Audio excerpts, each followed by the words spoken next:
dinaungi, kau diselamatkan, oh,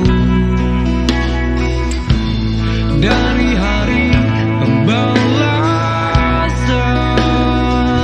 Engkau bisa bawa mata air kebaikan.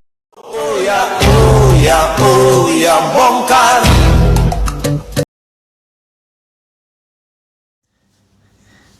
Assalamualaikum warahmatullahi wabarakatuh, Sobat RH sekalian. Jumpa lagi kita di channel yang keren ini, Keren Cadas ya. Sobat semuanya, ini ada berita yang berkembang ya, ngeri-ngeri sedap, soal ada Kapolda yang melobi Kamarudin Simanjuntak setelah yang bersangkutan mengadukan kasus Yosua sebagai pembunuhan berencana pada tanggal 18 Juli 2022 dan minta agar cooling down. Nah, siapa Kapolda tersebut? Yang jelas ada 3 Kapolda yang disebut-sebut terkait dengan kasus Sambo ini. Diperkirakan mengetahui, dan kebetulan mereka juga adalah anggota Satgasus, Satuan Tugas Khusus Merah Putih ya, dalam posisi sebagai penasehat. Jadi ada 29 jenderal dalam struktur Satgasus, mulai dari Kapolri sebagai pelindung ex officio tentunya, kemudian beberapa komjen, beberapa irjen sebagai penasehat, dan irjen serta brigjen sebagai katakanlah tim hariannya. Nah, sahabat era sekalian, 3 Kapolda yang disebut itu adalah Kapolda Metro, Kapolda Sumut, dan Kapolda Jawa Timur. Nah, Kapolda mana yang menemui Kamarudin Simanjuntak minta agar cooling down?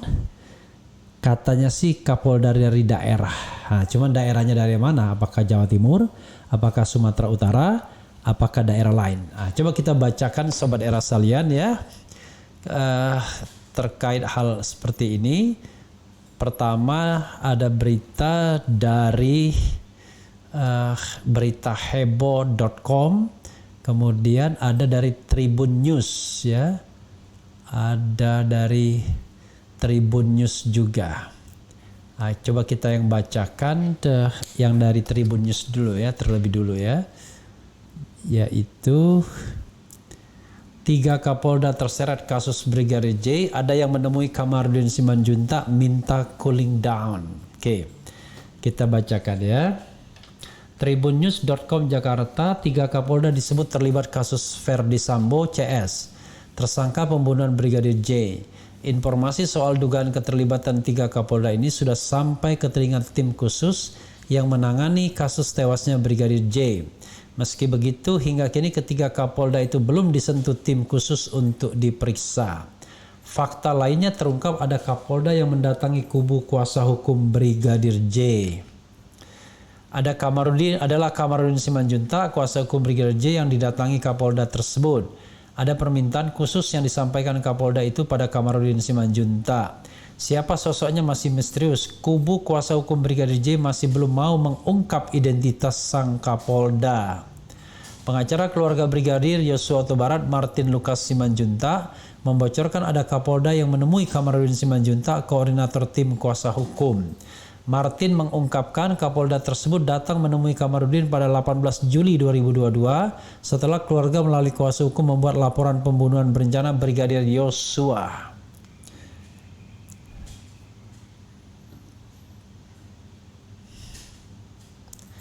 Ketemu di Jakarta, Kapolda datang dari daerah, kata Martin Lukas pada program Apa Kabar Indonesia Malam tayang di TV One Selasa malam. Siapa Kapolda yang menemui Kamarudin Simanjuntak? Martin enggan untuk membeberkan identitasnya. Dia tidak tahu siapa yang perintahkan Kapolda datang menemui koordinator kuasa hukum keluarga Brigadir Yosua. Gak mungkin inisiatif sendiri. Oke. Diperintahkan mungkin iya mungkin tidak, tetapi solidaritas pertemanan mungkin juga ya, atau perlainan ya, kita juga nggak tahu ya, per apapun. Saat ini ada 3 Kapolda yang jadi sorotan karena diduga terlibat menyokong skenario Verdi Sambo dalam kasus pembunuhan Brigadir J. Tiga Kapolda itu adalah Kapolda Metro Jaya, Kapolda Sumatera Utara, dan Kapolda Jawa Timur. Soal tiga Kapolda yang jadi sorotan ini, Kadif Humas Polri Irjen Dedi Prasetyo menyebut tim sus dan itsus sudah mendengarnya. Tim sus itu tim khusus ya, ini dugaan pidananya. Kalau itsus adalah inspektorat khusus untuk pelanggaran kode etiknya. Dia menyebut itsus inspektorat khusus akan mendalami informasi itu, tapi dia belum mengungkap kapan dilaksanakan. Pada kasus pembunuhan Brigadir Yosua awalnya diungkap sebagai tembak-menembak yang diawali terjadinya pelecehan. Belakangan terungkap bahwa skenario tembak-menembak itu tidak ada, yang terjadi justru penembakan searah kepada Brigadir Yosua hingga akhirnya tewas. Soal pelecehan yang awalnya disebut terjadi di Duren 3, belakangan pun terungkap hal itu tidak terjadi. Kini setelah laporan dugaan pelecehan di Duren 3 dihentikan, muncul lagi klaim bahwa pelecehan terjadi di Magelang, Jawa Tengah yang didukung oleh Komnas HAM dan Komnas Perempuan. Hal ini sangat mencuat ketika Komnas HAM mengeluarkan rekomendasinya.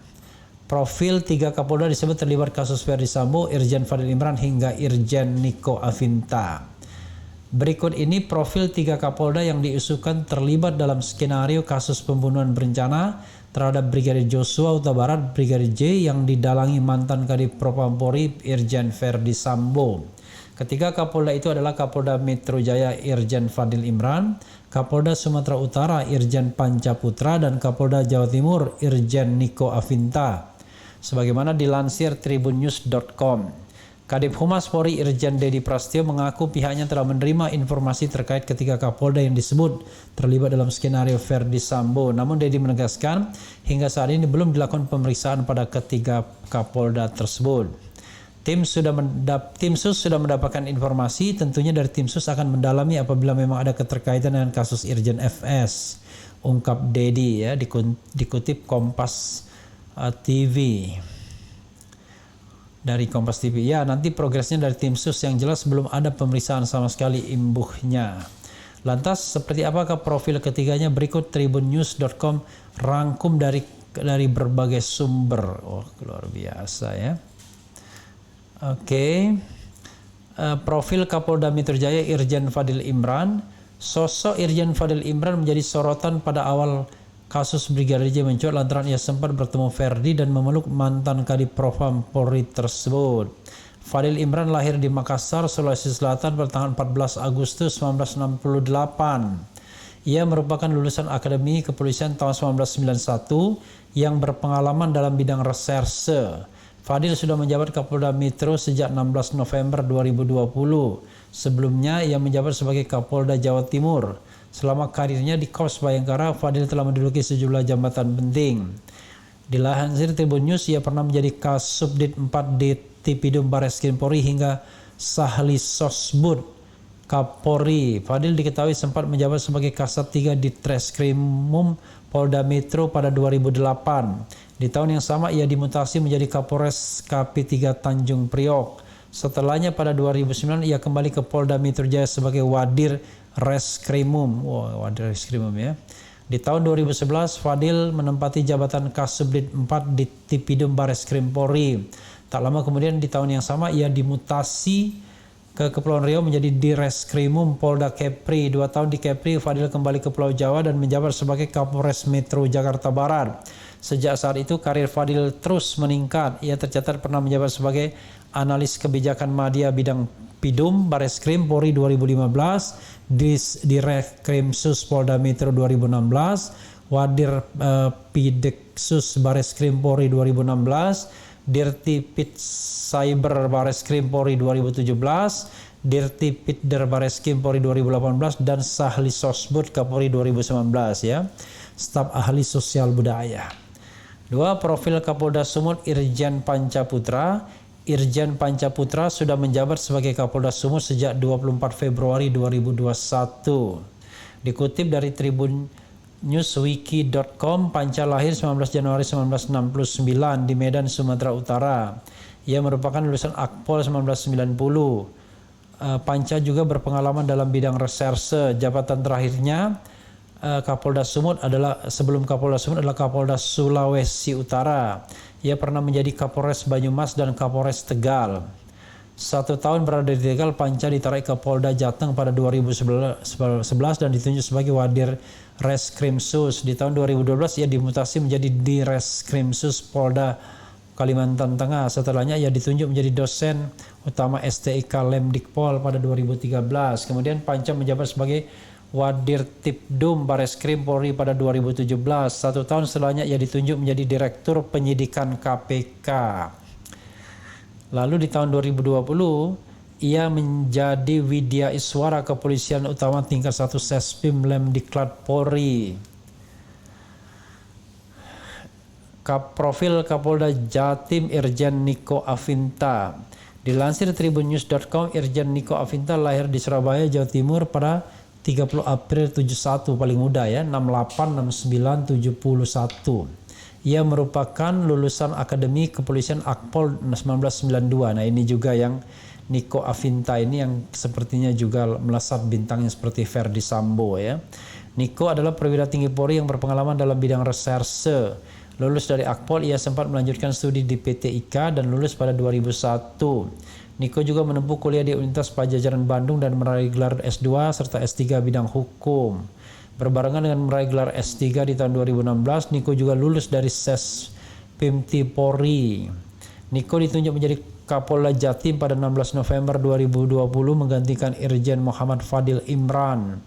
Penunjukan Niko ini berdasarkan surat telegram Kapolri nomor sekian tanggal 16 November 2020. Sebelumnya Niko menjabat sebagai Kapolda Kalimantan Selatan sejak Mei 2020. Niko diketahui sempat berada di Polda Metro selama 7 tahun sejak 2006 sampai 2013. Selama itu ia pernah menjabat sebagai Kepala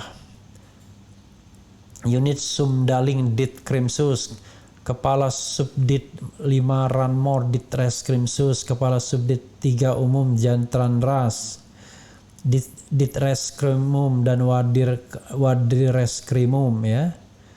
Kemudian di tahun 2013 Niko dimutasi ke Medan, Sumatera Utara untuk menjadi Kapol Restabes. 3 tahun berada di Tanah Toba, tepatnya 2016 ia pun ditunjuk menjadi Kabak Bindik Sespima Sespim Polri Lemdikpol. Di tahun yang sama Niko dimutasi sebanyak 3 kali. Pertama menjadi Kabak Bindik Sespima Sespim Polri Lemdikpol, lalu analis kebijakan media bidang Pidum Bareskrim Polri, dan Dires Narkoba Polda Metro. Pada 2017 Niko menjabat sebagai Direskrimum Polda Metro. Setelah itu ia menjabat sebagai Karobinospal Bareskrim 2018, Dirtipidum Bareskrim 2019 ya. Kemudian dan Sahli Sospol Kapolri 2019. Oke ya Sahli ya. Respon Polda Metro Jaya soal nama Irjen Fadil terseret kasus kematian Brigjen. Nama Kapolda Metro Irjen Fadil Imran disebut-sebut terlibat dalam kasus kematian Brigadir Nofriansah Yosua Huta Barat alias Brigadir J. Terkait itu Polda Metro tidak mau berkomentar soal terseretnya nama pimpinannya tersebut. Kabid Humas Polda Metro Kombes Polisi Endra Zulpan mempersilahkan untuk menanyakan ke Mabes Polri. Tanya Mabes ya kan, yang nanganin Mabes Polri, kata Zulpan kepada wartawan. Ya, sahabat era sekalian, itu tadi ya yang terkait dengan ada Kapolda utusan Sambo yang temui Kamarudin Simanjuntak minta cooling down. Siapa ya? Memang belum terjawab sahabat era sekalian, tapi bisalah mengira-ngira ya. Nah, jadi dari nama-nama yang disebut, apakah di luar itu, apakah di dalam itu, nanti kita lihat perkembangan selanjutnya. Tapi nama jelas sudah ada di kantong Kamarudin Simanjuntak dan teman-temannya kan. Jadi tidak ada alasan untuk tidak memeriksanya, dan lagian dalam konteks apa perlu adanya cooling down itu ya kan. Kalau tidak ada kepentingannya, ngapain di cooling down kan, toh itu adalah kasus pembunuhan ya, apalagi pembunuhan berencana, dan gara-gara itulah kemudian ditetapkannya Sambo sebagai tersangka karena adanya laporan tersebut. Sobat era sekalian, tadi kita meluncurkan polling ya dalam soal Formula E, mana yang Anda percaya? 10 kilo votersnya ya, 10.000 lebih. Anies Baswedan 86%, KPK 5%, tidak keduanya 9%. Jadi ini hal yang menarik ya, bahwa tingkat kepercayaan kepada KPK itu rendah sekali sekarang ini, dan ini sudah menjadi alarm karena orang melihat KPK sebagai alat kekuasaan saat ini atau institusi yang dikuasai oleh kekuasaan politik ya. Kemudian kita lihat lagi nanti, tapi biasanya distribusinya kurang lebih beginilah ya.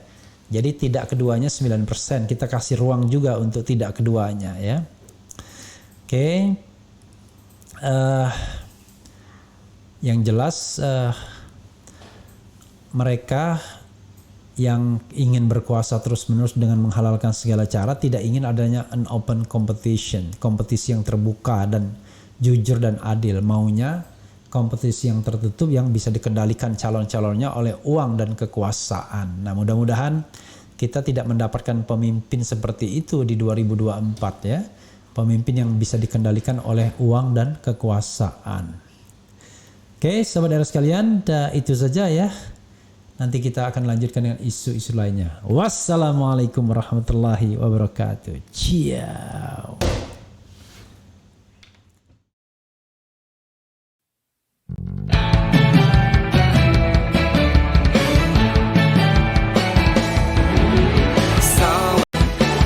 Semoga Tuhan merestui.